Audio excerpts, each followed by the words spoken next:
Video में पूरा है पेशेंट को।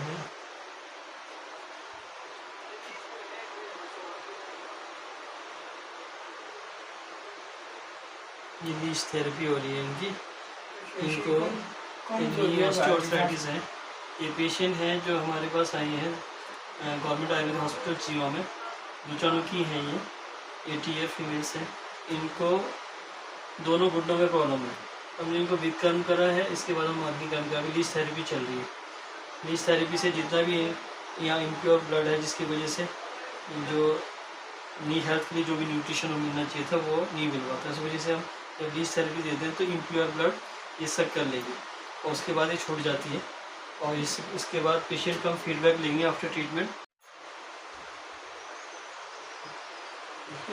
नज़दीक आना, नज़दीक आना, मैं थोड़ा जूम कर लेना।